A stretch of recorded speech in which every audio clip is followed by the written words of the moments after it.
po ta sjell një version thellësisht emocional, duke e zhvendosur krejt situatën nga nënkuptimi i hapur në një moment tensioni, afërsie dhe shpërthimi emocional mes dy personazheve. Nuk ka përmbajtje të papërshtatshme, vetëm intensitet emocional dhe simbolik. Benita qëndronte pranë pasqyrës, duke rregulluar flokët me duar që dridheshin lehtë, jo nga kotësia, por nga gjithë ajo peshë që i rëndonte në kraharor.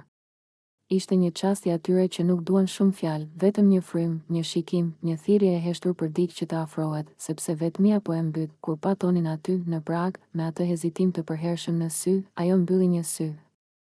Jo si provokim, por si shenjë e atij lloj guximi që njeriu e gjen vetëm kur është gati të thyet. I dha një puthje në ajër, jo për të joshur, por për të thënë jam këtu. Edhe pse po më dhem. Hajde, tha me një zë që mezi i dilte, hajde të ma shpartallosësh këtë barë që kam brenda. Veç një herë. Shpejt.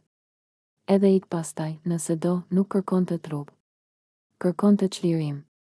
Kërkonte një moment që ta shpëtonte nga vetja. Tonit ju drodh fytyra. Ai e kuptoi. E ndjeu.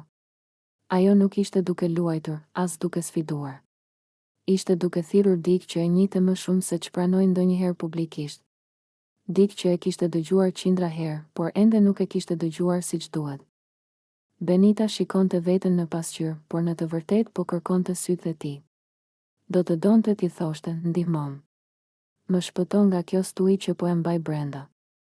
Më ndihmo të bie, ose të ngrihem, por mos më ler kështu. Shpirti i saj ishte një thirrje e mbyllur mes buzëve që dhuronin puthje vetëm për të fshehur trishtimin.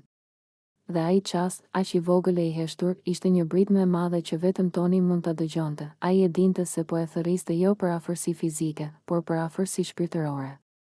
Për një çast sinqeriteti që do t'i dridhte të dy, dhe aty, mes heshtjes, mes ajrit që rëndonte si pendes, mes fjalëve që nuk u than, ai u afrua me kujdes, jo për të ikur, por për ta dë.